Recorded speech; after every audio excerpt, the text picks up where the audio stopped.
everywhere. GBS.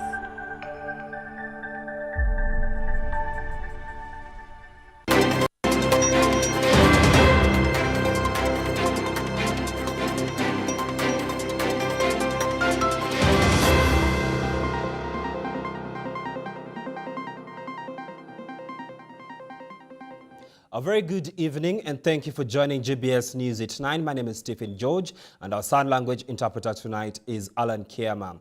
We have a lot lined up for you tonight, but now here are the highlights. Abductions and all forms of extrajudicial processes must come to an end in this country. Opposition leaders urge government to work on the security of Kenyan citizens.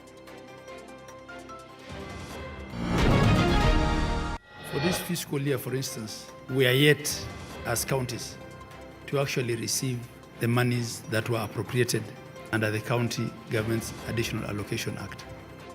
Governors accuse National Treasury of stalling donor-funded projects. It's with a heavy heart that I see, 6 years after I stepped down as president, that the heritage of unity that was bestowed onto our people has been completely destroyed by the very person who was supposed to protect it. Former DRC President Joseph Kabila returns from exile. We can confirm that our teams treated 20 patients at the scene for minor injuries, and these did not need hospital treatment. 27 patients in total were taken to hospital by ambulance. A day of celebration for Liverpool turned into a scene of chaos as a man drove his vehicle into a crowd of football fans, injuring 27 people.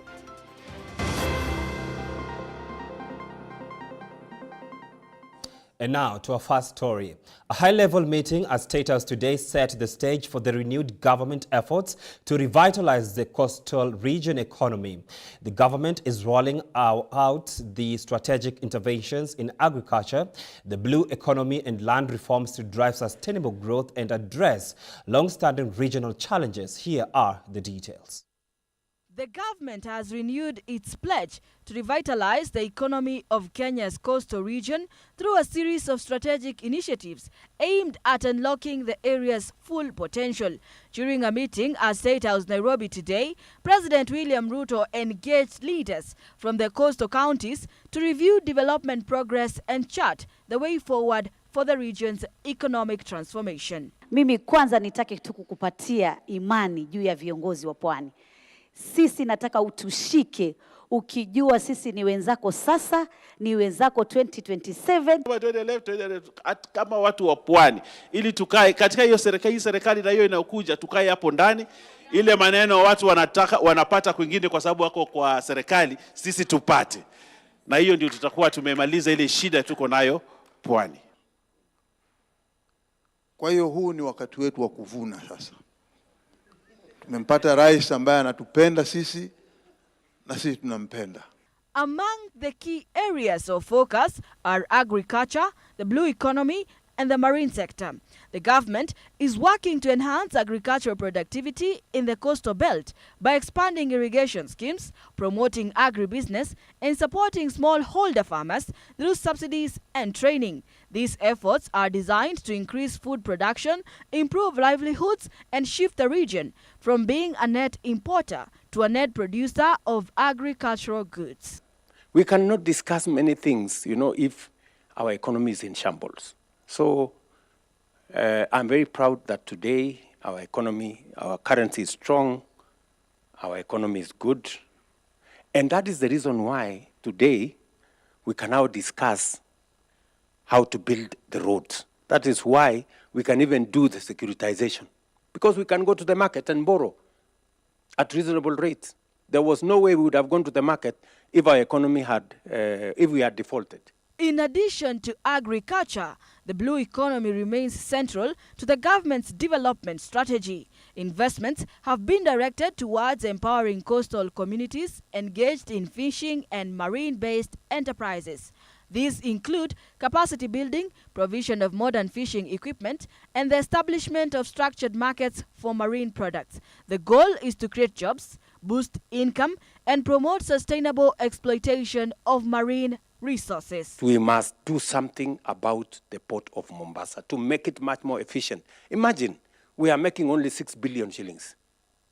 We can make 50 billion from Mombasa port.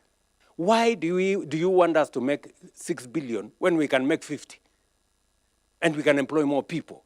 We can make the port much more efficient. We can connect the port to SGR. SGR will be making money. The port will be making money. We will be doing something better. The meeting reaffirmed the government's intention to pursue inclusive development by tackling historical injustices, stimulating economical activity, and ensuring equitable distribution of resources.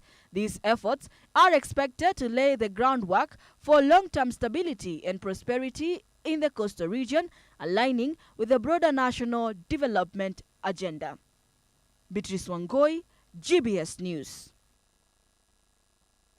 Moving on swiftly, governors across the country are raising the alarm over delays in the release of key development funds. They are accusing the national government of stalling crucial legislation, leaving billions meant for the county project in limbo. Our report explains what is at stake and why the call for change is growing loud. For this fiscal year, for instance,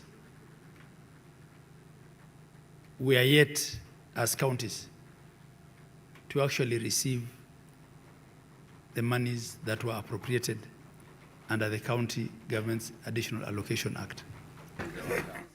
There is a fresh push by governors to compel the national government to fast-track the passage of all key money bills. These include the County Revenue Allocation Bill, the Division of Revenue Allocation Bill, and the County Government's Additional Allocation Bill. Governors argue the current process is disadvantaging devolved units and slowing down development across the country. They are taking issue with the County Government's Additional Allocation Act, recently signed by President William Ruto, saying the structure locks counties out of implementing vital donor-funded projects. By the time those monies hit the accounts, it will just be days to the end of the financial year, not months. Yet that will be counted, or it will be factored as one of the conditions of being able to qualify for some of the funding. At stake, billions of shillings meant for projects in agriculture, health, and education now left hanging as funds are yet to be disbursed. The chairperson of the Council of Governors, Ahmed Abdullahi, insists all financial bills must be passed simultaneously in both houses of parliament to prevent scenarios where donor funds are delayed until the end of the financial year. And I've heard the country director of World Bank with respect to the frustration that the bank has when it comes to the passing of the County Government's Additional Allocation Act. We have shared that frustration with the Senate Budget and Appropriations Committee. We have raised it in IBEC. We will continue to raise it. It's our hope and prayer that we will get back to the system that we initially had, where County Additional Allocation Act is somewhat combined with the County Allocation of Revenue Act. Speaking during a sensitization meeting in Naivasha under the Kenya Devolution Support Program 2, governors accused the National Treasury of dragging its feet and colluding with members of parliament to stall disbursements. They now want development partners to engage counties directly through the Council of Governors, claiming that the national government has created bottlenecks that hinder implementation on the ground. If we want KDSP to succeed, The channel must be the Council of Governors. Let us stop having some pseudo, ways of reaching out, because that creates confusion and we are not able to move. But as long as we are moving in one line and we are moving through the Council of Governors, our Secretariat has the perfect capability of ensuring that we succeed. The governors say, despite the government's pro-devolution rhetoric, it has failed to walk the talk. Even the World Bank has flagged the delays, warning they disrupt planning and could lead to a slowdown in donor investments. We cannot even be coordinated at devolution, because devolution is not even a ministry. It is just a small sector put somewhere under the office of the Deputy President. And I keep wondering how successful devolution will be in that ministry, where the Deputy President has so many other things to handle, and we must fight. And we say this, for those of us who are in office now, and at a point at this, we must fight for devolution, because it is the only way that we will transform our country. The Council of Governors is now calling for complete shift in how the county government's Additional Allocation Act is implemented, accusing the Treasury of a pattern of delays that continue to undermine devolution. Susan Nganga, GBS News, Naivasha.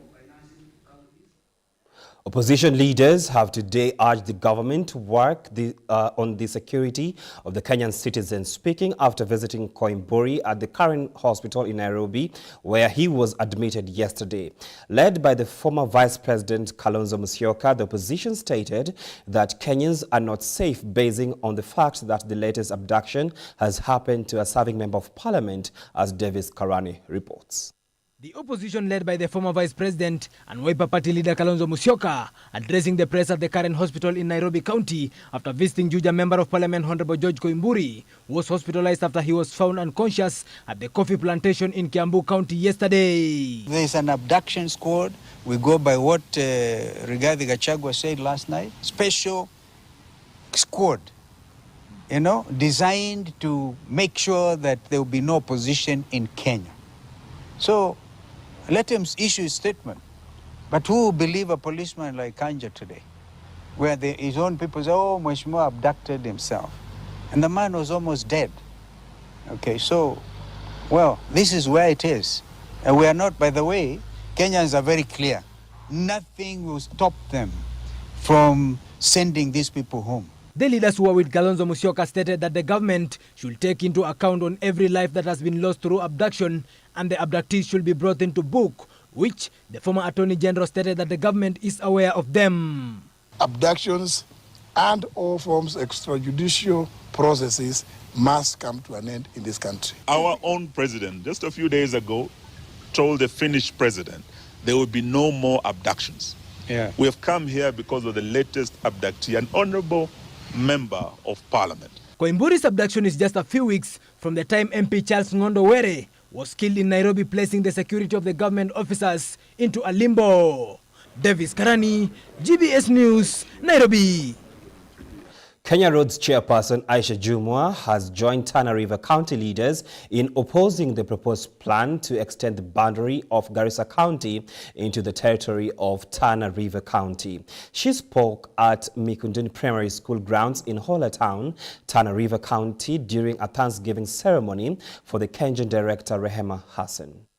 The proposed extension of Garissa County to the main river Tana has continued to trigger growing tensions among Garissa and Tana River residents, thus threatening the fragile peace in the region. The latest campaign on protecting boundaries, drawn from a section of residents and leaders from Tana River, all in unison. Watu wa Garissa wanataka kubadilisha mpaka kupitia vile wao wanataka.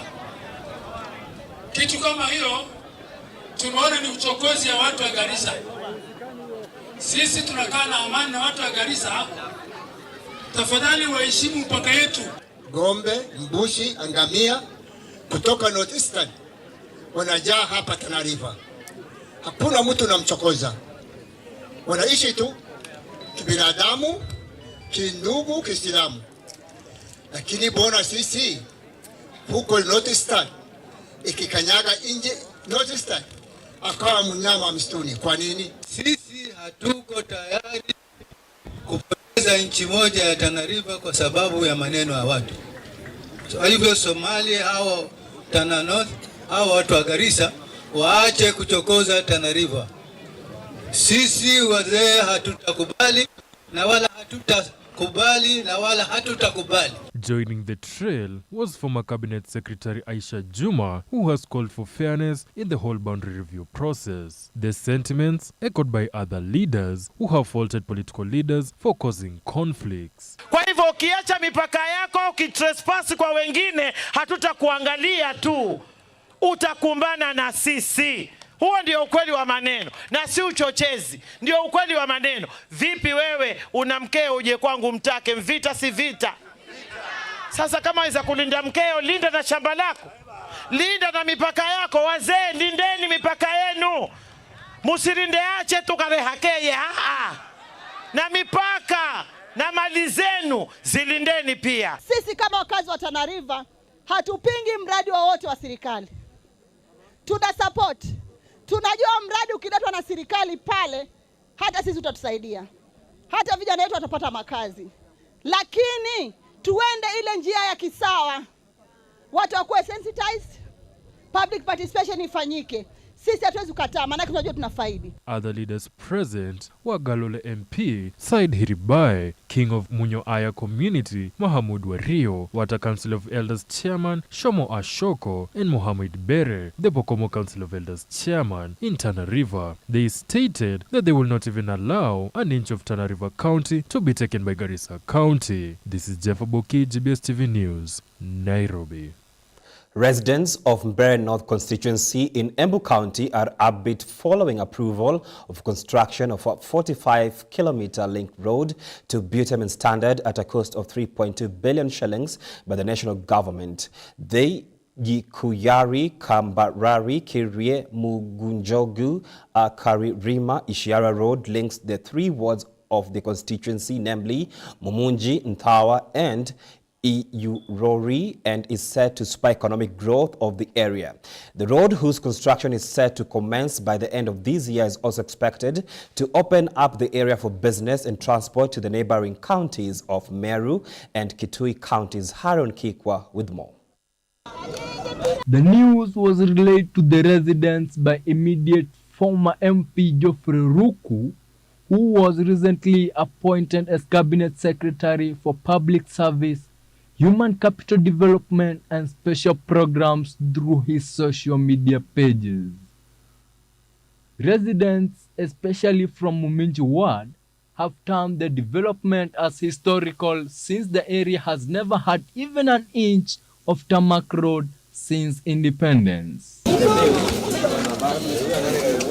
Led by local leader Joab Konji, the residents recounted the hardships they faced, especially during the rainy season, when the road is totally rendered unmotorable due to flooding, mud and erosion. This road is connecting three wards. It is connecting the three wards of Mbeere North. It is connecting Nthawa, Muminji and Evurori. It's a link road that is going to open up the connection even of Meru County, Embu County and Kitui County, because it lies between these counties, and this road has had a lot of hindrance into movement. For example, the people who have spoken before me have mentioned that last year there's a bus that rolled over a bridge, one of the bridges just down here the road, and we lost a lot of lives. We lost a lot of lives of old women going to the market. This is something that will be alleviated by having a proper bitumen standard road, and we are looking forward to that start. We have been promised that this road will start before the end of this year, and we are celebrating. We are celebrating that road, and we are saying thank you to His Excellency the President. In this ward where we are sitting, the Mumenje ward, we have seen things like examinations being delivered by helicopter because the road is not motorable. And seeing this road getting tarmac is joy for the people of Mbeere North, for the people of Mumenje Ward, for the people of Evrori. And we say a big thank you to the President. 3 years ago, 11 elderly people died after a bus they were traveling in plunged into flooded Dura River in the area that residents have attributed to the poor state of the road. Tumekaa sana na hiyo njia ikiwa na matope mengi. Kuna gari juzi ilianguka, kwa hiyo mto inaitwa Dura na watu wengi walikufia hapo. Kwa hivyo wakati huu tunafurahi sana na tunatoa shukrani nyingi kwa rais wetu kwa kutupatia hii wakati huu hii barabara yetu iwekwe lami. Pili, tunamshukuru kwa vile ametufanyia, yule mheshimiwa alikuwa wa kwanza, alimpandisha ngazi akawa CS. Kwa hivyo tunashukuru sana. Youth leader Collins Kidweri said majority of youth in the boda sector have had their business affected due to regular breakdowns of their motorcycles, while others have ended up suffering injuries occasioned by falls. Hiyo barabara itatusaidia sana kwa upande wa biashara, kwa upande wa masomo, sababu hiyo ndio inatumika hadi na walimu wakikuja, watoto wakienda kusoma na kila kitu. Hiyo kitu kingine, hiyo barabara imekuwa ikitupeleka lo sana sisi kama wakaanji wa huku. Youth wale wengi ni waendeshaji wa pikipiki. Hii barabara sana sana ni unakwama juu ya mawe, gari zinaharibika, unapata umebeba mizigo ama customer anaanguka, anaumia, mwishowe mnamalizia kwenda huko kwa hospitali. Ile shukrani tunaweza pea rais na kumhakikishia ni ati wakaaji wa huku kwetu, hii Mbeere North wanasema ni 2 term, na watamrudishia shukrani na kumpea mjumbe wa UDA chama cha serikali, sababu hiyo ndio ule mkondo unafuatwa na wale watu wanaangalia maendeleo. Reporting for GBS News, Haron Kikwa, Mbeere North Constituency, Embu County.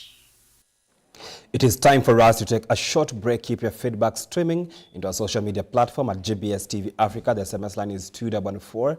We'll be right back. Are you in a debt? Do you have someone who is in a debt and is struggling so much to come over the debt issues? I would just say that a debt is a burden. I think when you're making a decision to take a loan, I think it's important to have that knowledge. What will it cost me? They know that quite a number of us are not going to pay. So they will make sure the loan Eunice has taken will meet their costs for the principal. But I say this, always consider, when you're taking a loan, is it a good loan or is it a bad loan? For example,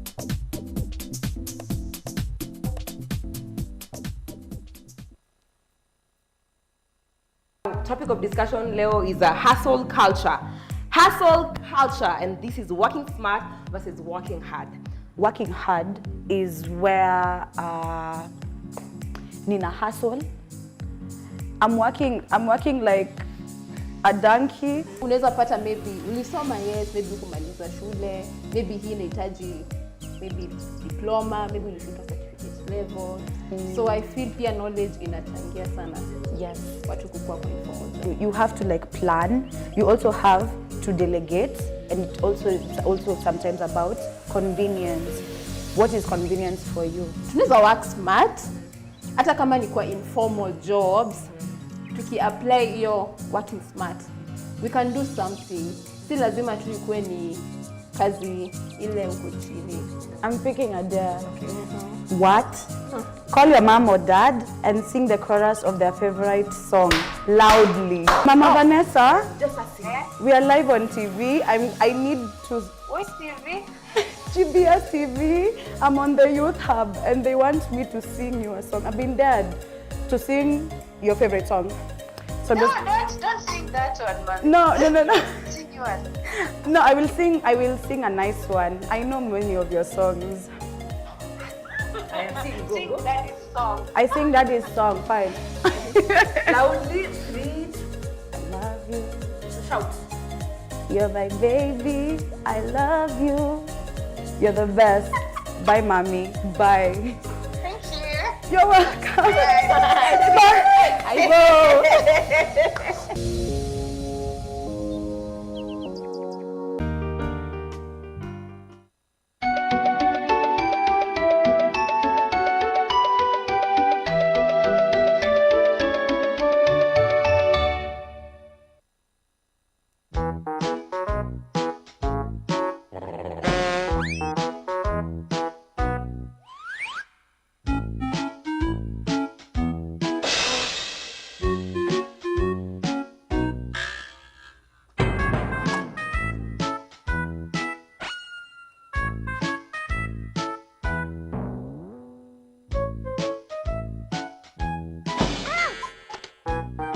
Don't you think you should tell people that you love me so that you don't hit them? Are you done for something? Don't you know how to say excuse me? Are you done for something? Look at this man.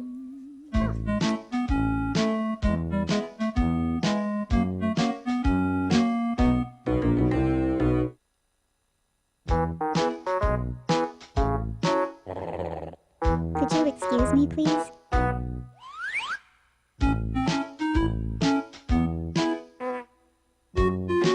Oh, excuse me.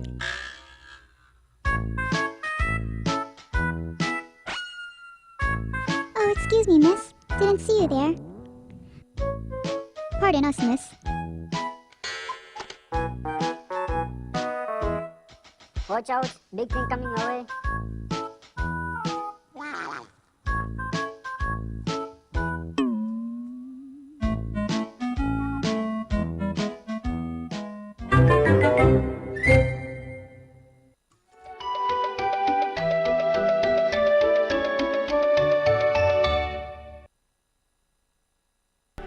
Everywhere, GBS. And welcome back now to international news. Former Democratic Republic of Congo President Joseph Kabila is back in the country for the first time in 2 years, having arrived in rebel-held East City of Goma. Spokesperson for the rebels, as well as a youth leader from his party, have said Kabila's arrival comes after senators strip him of his immunity over alleged support for the Rwanda-backed M23 rebel group, which has been fighting the Congolese army, as Davis Karwani reports. The Democratic Republic of Congo's former president Joseph Kabila, who has previously denied links with the rebel group, recently decried the justice system, alleging it was exploited for political ends. The 53-year-old led DR Congo for 18 years after succeeding his father Laurent Kabila, who was shot dead in 2001. Le cœur serré. It's with a heavy heart that I see, 6 years after I stepped down as president, that the heritage of unity that was bestowed onto our people has been completely destroyed by the very person who was supposed to protect it. The country has become lawless. The republic has stopped being democratic, and the word of the president has now become law. He handed over power to President Felix Tshisekedi in 2019, but they later fell out. The youth leader for Kabila's People's Party for the Reconstruction and Democracy, also abbreviated as PPRD, confirmed earlier reports from the M23 that Kabila had arrived in Goma. We don't know whether Kabila's arrival will change anything, especially because nothing had changed when he was president. His arrival doesn't mean we can expect change now, even though he served as president.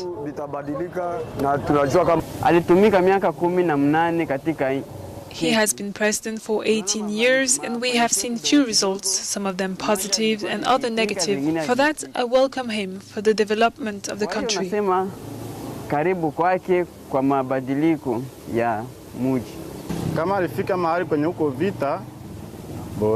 If he has come to a place where there is fighting, maybe he has come to unite with us, the children of Goma, who live in the middle of the war. We have suffered too much because of the war. Maybe his presence can change things and put an end to the conflict.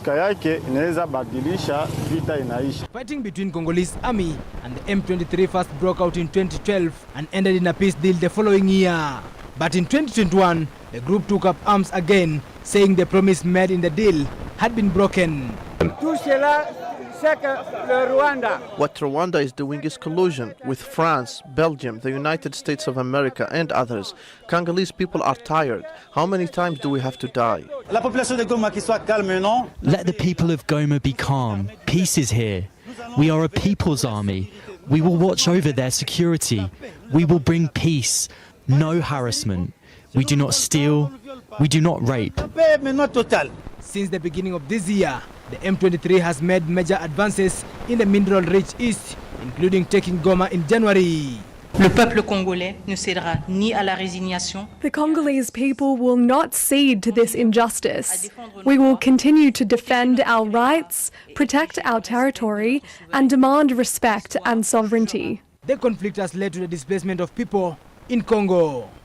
Davis Karani for GBS. Thousands of protestants have taken to the streets in northwestern Pakistan demanding justice after a drone strike on the 19th of May killed 4 children and injured at least 5 others in Hamas village. Now, the attack, which targeted a civilian home, has sparked outrage across the region, with grieving families refusing to bury their victims until authorities reveal who was responsible. Here are the details.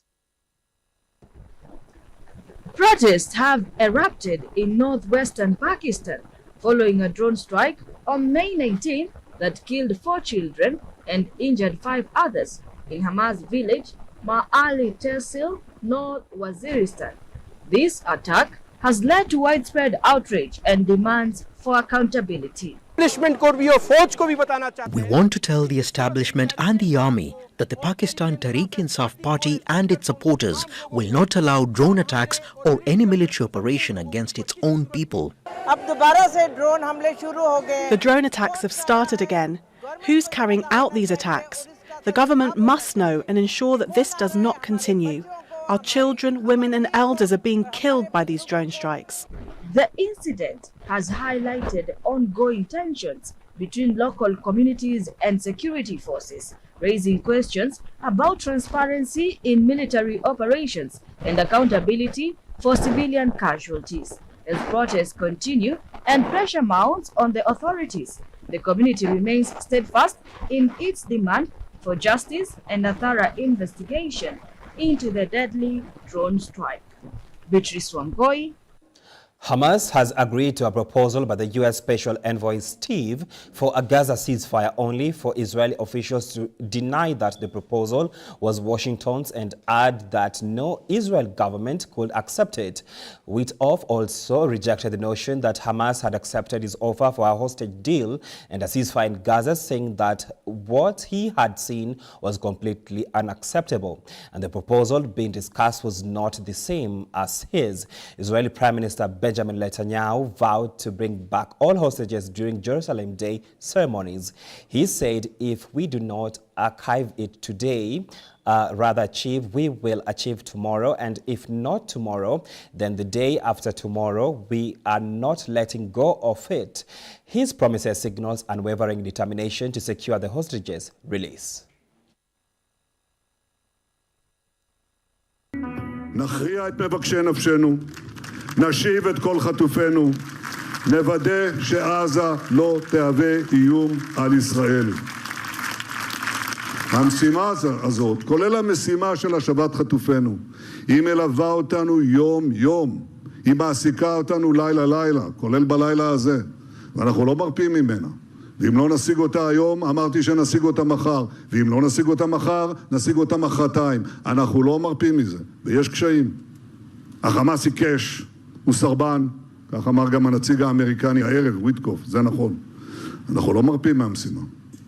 אנחנו החזרנו עד היום 148 חטופים חיים, ויש עוד 20 בוודאות שהם חיים, ויש גם אחרים שאינם בחיים, ואנחנו מתכוונים להחזיר את כולם, החיים והחללים כאחד. King Charles III of England arrived in Ottawa, Canada yesterday for a two-day historic visit and diplomatic visit. Canadian Prime Minister Mark Carney received him alongside the Queen as they arrived at the airport in pomp and color, symbolizing royalty. Now, the King met and greeted a jubilant crowd of Canadian citizens. King Charles III is expected to attend the 45th session of the Canadian House, where he will deliver a historic speech as the throne entitles. The atmosphere was salubrious. Cool wind breezing by as the King and Queen of England landed at the airport in Ottawa, capital city of Canada, for a two-day historic visit.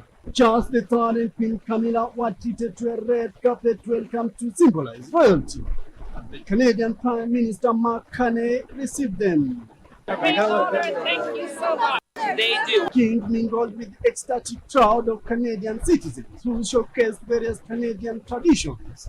Indeed, Danity met tradition as Canadians met the King. Then the British monarch participated in a ceremonial pageant for a street hockey demonstration. Another event at a news conference on Parliament Hill in Ottawa.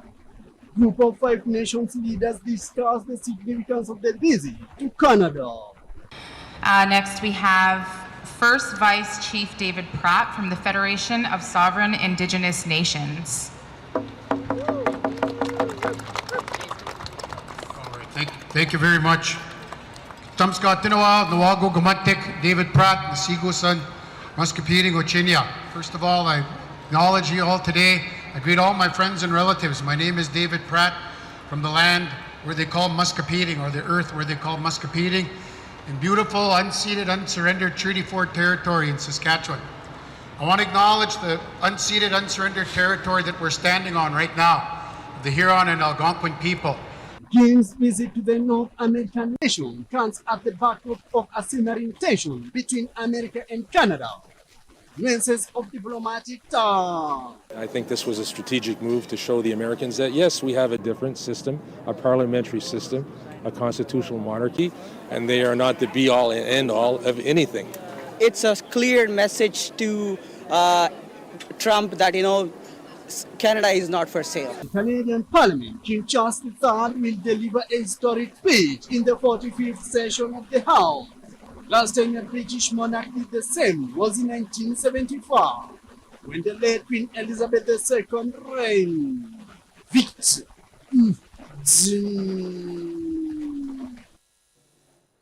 It is time for your favorite segment of the show, the sports news. Let's get sporty.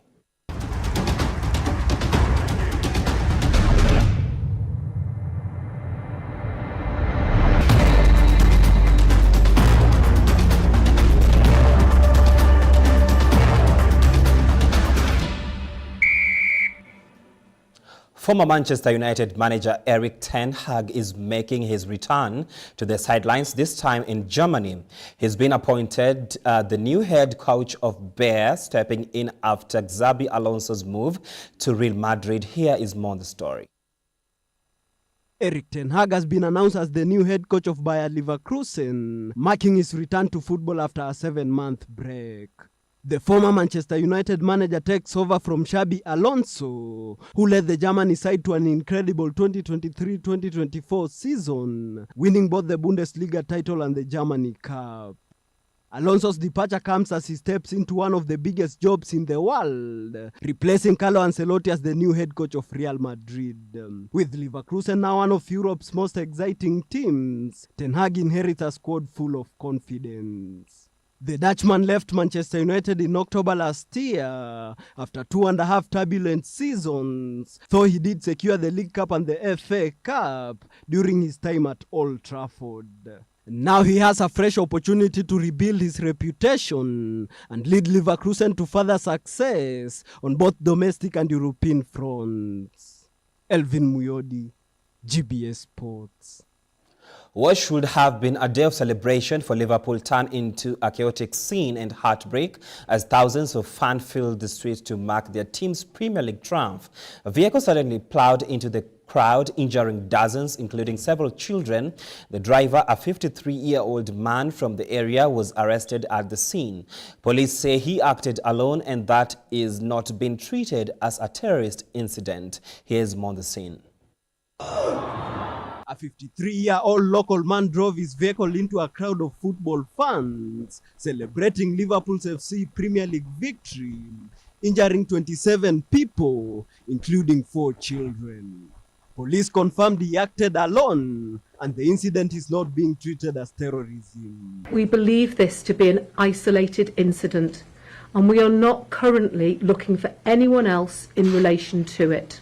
While 20 people were treated at the scene for minor injuries, others were rushed to hospital, with 1 child and 1 adult now in serious condition. Sadly, 4 of the injured were children who were enjoying the day with their friends and their families. We can confirm that our teams treated 20 patients at the scene for minor injuries, and these did not need hospital treatment. 27 patients in total were taken to hospital by ambulance. The incident unfolded just 4 hours after thousands of fans lined the rainy streets to celebrate the club's long-awaited title parade. Liverpool FC expressed their support on social media, saying their thoughts and prayers are with everyone affected. The club's first open-top celebration since winning the title during COVID-19 lockdown was meant to be a moment of pride, but now overshadowed by tragedy. Elvin Muyodi, GBS Sports. Well, we've come to the end of the news bulletin. It is always a pleasure having you on board. Let's do this again next time. Same channel, we make your news our business. My name is Stephen George, and our sign language interpreter tonight has been Alan Kiama. Good night.